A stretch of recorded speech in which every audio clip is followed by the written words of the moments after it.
Ayan, Aquarius, Sun, Moon, Rising, and Venus placements. And of course, sa ating mga cross-watchers, magandang araw po sa inyong lahat. Welcome or welcome back po dito sa Bonum Magus PH. My name is Angel Francia Feliciano. Now, in today's video, Aquarius, alamin natin kung ano magiging kapalaran ninyo in 90 days, ano mga dapat ninyong malaman, ano mga posibleng mangyayari, mensahe at gabay para sa ating Aquarius signs. Sun, Moon, Rising, and Venus placements. Aquarius. Now, paalala lang Aquarius, sa lahat po ng mga nanonood, lahat po ng tarot readings ko dito ay general reading. So, ibig sabihin Aquarius, hindi lahat ay makaka-resonate. Ayan, umpisahan na natin Aquarius. Kukuha din ako ng tarot cards para sa ibang mga kapalaran ninyo na mangyayari in 90 days, Aquarius, or within. Sa loob ng 90 days or in 90 days, Aquarius. First card, purifying frog, rebirth, cleansing, revitalization. Okay, so may nakikita akong mabubuhay ulit, Aquarius. Okay, siguro sa ibang aspeto o iba't ibang aspeto ng buhay ninyo. May mabubuhay ulit, may mag-grow ulit. Revitalization, ito yung parang manabuhayan. Mabubuhay ulit. This could be a negosyo na hindi nag-work before. Baka mabubuhay sa taong 2025. This could be like education. Yung mga Aquarius dati na hindi nakapagtapos, natigil sa pag-aaral, babalik, revitalization, rebirth. Meron ulit mabubuhay, may mabubuo ulit. For some of you, Aquarius, this is you personally. Magiging phoenix ka, you are rising. This could be like, rising from the dead. Babangon, makakabangon ka ulit. Aquarius, especially sa mga Aquarius na dati-dati, lately nadidepress, nawawala ng pag-asa, nawawala ng buhay, nagkasakit, na-depress, magkaroon ng malubhang sakit. Next year, or maybe starting this month, December, January na next month. So, and next month, 2025 na. So, may nakikita talaga ako dito, Aquarius, na sa iba't ibang aspeto ng buhay ninyo, no, magkakaroon ulit ng mabubuhay ulit. Mabubuo, mabubuhay, babalik. There's something ako. It could also be relationship na marirevitalize, mabubuhay ulit. Okay. Para bang yung halaman, parang halaman ba na kala mo namatay na. Yung pala nagulat ka, nabuhay ulit. Parang ganun. Okay. Let go of the past, accept new beginnings, and find the path to a new start. So, I think Aquarius, yung iba sa inyo, if hindi karamihan, mabibigyan kayo ng bagong pag-asa, bagong oportunidad na makapagsimula ulit. This could be you finding a new job that suits you well. This could be finding a new career, finding a new hobby. Siguro yung iba sa inyo, ito yung bagong pagkakakitaan. Okay, bagong idea, bagong pagkakataon, bagong pagkakakitaan, bagong negosyo, something new. Or it could be, if not something new, kasi andyan yung rebirth, andyan yung revitalization. Mabubuhay ulit yung dati sa tingin mo, akala mo Aquarius na hindi mag-work. Yung pala, mag-work. Wow! Congratulations. And also, frog is a symbol of fortune. In Feng Shui, if I'm not mistaken, in Feng Shui. Ayan. Next energy, Aquarius, you have the curious cat. Independence. Well, Aquarius, kilalang kilala kayo. Kilalang kilala tayo na very independent, no? Intuition, balance. Get close to nature and feel the mysterious magic of nature. So, I feel like Aquarius, in 90 days, within 90 days or in 90 days, magiging super grounded kayo. Super grounded na to the point, there's something about your first, second, and third chakra na mababalance. This is you rebalancing your out of balance chakras. Because getting close to nature, this is grounding activity. This is, and feeling the mysterious magic of nature, feeling the nature. This is you, siguro this is you finding ways to get closer to nature. I think some of you Aquarius, may nakikita din akong pagbabago sa inyong routine. This is you taking care of yourself, making sure na yung well-being ninyo, yung mental health ninyo, yung physical health ninyo ay very, very good.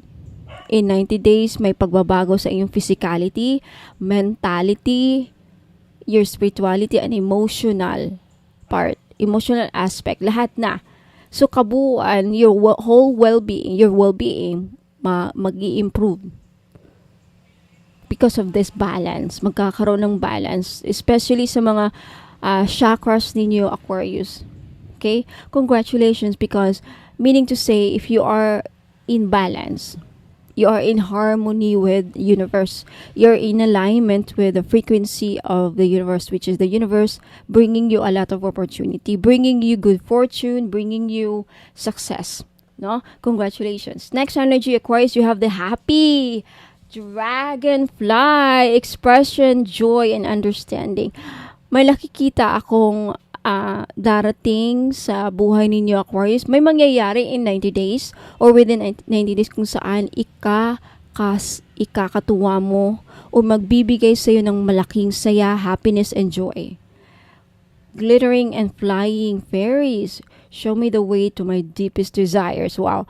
Meron talaga, merong mga may event or situation or sitwasyon na mangyayari in 90 days or within 90 days, Aquarius, kung saan mag-i-enjoy ka, either that or magbibigay sa'yo ng joy, ibang saya, fulfillment, expression. I feel like within 90 days, mahahanap mo yung matagal mo nang mahanap, makukuha mo yung matagal mo nang makukuha.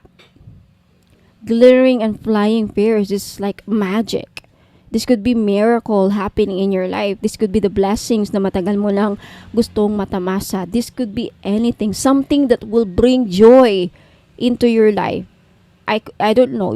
Kanya-kanya kayo. Yung iba siguro sa inyo na matagal nang pinangarap na magka-baby. That is something na magbibigay joy sa buhay ninyo. This could be you finally na makapagtayo ng bahay. This could be you finally being able to find success in some aspect of your life. This could be you finally maging sikat na vlogger.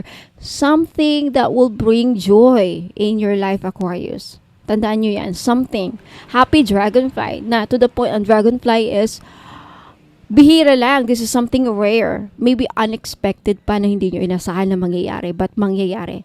Wow. So, ano kaya yung matagal nyo nang gustong mangyari, Aquarius, na matagal yun ang inaasam na you know in your heart makakapagbigay saya sa'yo, ibang saya. Ano ba mga situation? Ang naisip ko, yung pagkakaroon ng baby. Ibang saya ang maibibigay ng pagkakaroon ng bata. Ibang fulfillment. Yung makapagtapos ng college or makapunta ng ibang bansa or mapakasalan. Ibang saya yan. Mapakasalan ng taong mahal mo. Something like that. Example lang yan. Okay, let's go ahead, Aquarius. Next energy, you have the Strength card. You have the Nine of Cups. This is wish fulfillment.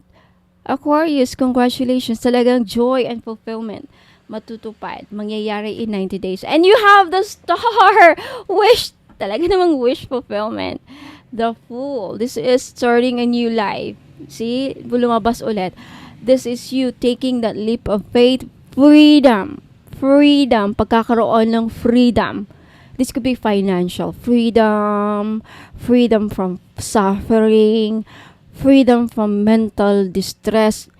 The kind of freedom na matagal nyo nang inaasam, Aquarius. Think of that. This is it. The Fool. And look at this. You have the Strength card. I'm guessing this is an advice to be patient lang. Be patient and persevere. I think because of your perseverance, because sa iyong pagpupursige, Aquarius, ito na, the Nine of Cups dumating na, and the Star. Wish fulfillment. This is your wildest dreams coming true. Sabi ko na nga ba may isang sitwasyon o bagay na makapagbibigay sa iyo ng kakaibang saya, Aquarius, in 90 days or within 90 days. Something that matagal mo nang inaasam, the Star. Mahirap abutin ng Star, right? Something na bihira lang. In the Nine of Cups, this is wish coming true. In conjunction with the Star, this is like the wildest dreams you can imagine. This could be miracle. I'm guessing yung iba sa inyo, this is a miracle, a blessing, fulfillment, ibang saya, to the point siguro sobrang saya, mapapaiyak ka, Aquarius. Look at that water, Nine of Cups, overflowing of happiness, overflowing of joy. So much joy na hindi mo makontain, iiyak ka. Have you ever experienced kung saan sobrang saya mo, napapaiyak ka? This could be like a wedding, right? May mga taong iiyak sa wedding. This could be like yung mga ibang nanay pag may naluwal na baby, naiyak, di ba? After giving birth, naiyak, sobrang saya. Something like that. Example lang yun. Again, this could be anything. This could be you finally nakagraduate or nakapasa sa board exam, anong klaseng exam na, I don't know. Something. This could be also you finally receiving the justice as well. Di ba, pag nakuha mo yung hustisya, mapapaiyak ka. Some people, right? Okay, so Aquarius, yan po ang inyong kapalaran in 90 days. Ito yung mga mensahe at gabay at kapalaran na mangyayari sa inyo, Aquarius, in 90 days. Don't forget to claim this energy by leaving a comment down below. And for those of you, Aquarius, na nag-enjoy sa napapakinggan nyo, napapanood, don't forget to like this video. At sa mga hindi pa nakapag-subscribe, mag-subscribe na kayo, because every week na po dito, or as much as possible, I will try every week. Kaya this coming weekend, Saturday or Sunday, may libreng pahula po dito sa YouTube Live. Ayan. Morning around 8 or 9 a.m. ako magsisimula. Philippine time, of course. Nasa Pilipinas ako. Okay? What else? Now, Aquarius, sa mga interesado po na malaman, makita yung mga produkto ko, product list, yung mga binibenta kong pampaswerte. Okay, just head out to my website. Punta kayo sa website ko, www.bonomagos.com, and then take a screenshot doon. Kumuha lang kayo ng screenshot doon sa mga items na gusto nyong bilhin at ipadala sa Facebook page ko. Now, malalaman nyo maya konti kasi I will give you instructions on how to buy. Okay? Kaya wag muna kayong aalis, Aquarius at Cross Watchers. May ibibigay ako na instructions, okay? Kung paano kayo makapag-order dito. Maraming salamat. Ingat po and God bless. Inaanayahan ko po kayo na mag-follow sa akin sa Facebook page. Ayan, sa mga interesado pong makita, no, ang aking mga paninda, lahat ng mga pampaswerteng produkto na binibenta ko, makikita nyo po sa website ko. Okay? Paano po nyo mahanap ang aking website? Kung pupunta po kayo dito sa aking YouTube channel, sa homepage ko, makikita nyo po dito yung description ng aking YouTube. Ayan po. Pag i-click nyo yan, makikita nyo po yung description ng aking YouTube channel. Sa pinakababa po, nandyan po ang mga links ng aking website at Facebook page. And to make sure po na ako po ang napafollow ninyo sa Facebook page at hindi po yung gumagaya sa akin na scammer, mag-ingat po kasi may gumagaya po sa Facebook page ko. Pati profile pic ko, pati mga postings ko, pati lahat na ng mga pinopost ko, ginagaya, live selling, lahat na ginagaya. Pero hindi lang po nila magagaya yung mode of payment ko. Lagi ko po kayong papaalahanin na yung mode of payment ko po, 3 lamang po. Okay? GCash, CIMB Bank, at Maya Wallet. Wala po akong BDO, wala po akong BPI. Yung bank ko po, iisa lang. CIMB Bank lang po. At iisang pangalan lang po ang magre-receive ng inyong pambayad. Angel Francia Feliciano. Pag iba pong pangalan ang papadalhan ng inyong pambayad, ingat po, scammer po yan. Baka akala nyo ako yung isang bonomagos na nakakausap nyo, but then magugulat kayo, hindi Angel Francia hindi Angel Francia Feliciano ang papadala niyo ng pera. Scammer po yan. Mag-iingat po. Hindi po ako yan. Okay? So, ayan po. Now, punta lang kayo dito sa aking YouTube channel homepage, and then makikita nyo yung description ng aking YouTube, at sa pinakababa andyan po yung links ng aking website. Sa website po makikita nyo po ang lahat ng produkto na meron ako. Okay, kung nakikita nyo yan, may dalawang nakalinya dyan sa taas. I-click nyo lang yan at then lalabas na po yung mga menu. Makikita nyo dyan yung mga bracelets and amulets. Ayan, i-click nyo lamang yan and then lalabas na dyan yung mga bracelet. I-click nyo lamang yung picture. Yan, para makita nyo yung description ng mga product ko. Nakasulat dyan yung benefits, paano gamitin, instruction, ayan. Balik na lamang kayo. Ayan, andyan po lahat. Yung services ko, yung tarot reading, magkano, and then yung mga spell jars nakalagay po dyan. Although hindi pa totally tapos yung website ko kasi ongoing pa rin, under construction pa rin, pero at least meron na kayong makikita mga produkto and then pwede na kayong bumili. Paano bumili? Kung hindi kayo sanay na bumili dito sa website ko, okay, pwede namang dito kayo bumili kung may mga card kayo, mga PayPal kayo, may PayPal kayo. Pero kung wala, okay, just take a screenshot. Okay, so gusto nyong bilhin ng mga crystal necklace, ayan, i-click nyo lang yan mga madam at sir, yung mga picture para makita ninyo. Lalabas yung mga description, makikita, mababasa ninyo kung para saan tong crystal na to. Take a screenshot of the item, and then, pagkatapos yun ang makuha, pagtapos na kayo sa mga screenshot ninyo, screenshot nyo na yung mga gusto nyong bilhin, ipadala nyo po dito sa Facebook page. Dito po kayo mag-click to make sure na ako po yung nafa-follow ninyo. Ayan. Mariredirect kayo din. I-message nyo sa akin yung mga, ipadala nyo sa akin sa messenger yung mga screenshot ninyo na nakuha nyo sa aking website. And then dun po ang ating transaction. Okay? So maraming salamat. Ingat po sa mga scammers ngayon. Okay? Ingat po and good luck. Maraming salamat po.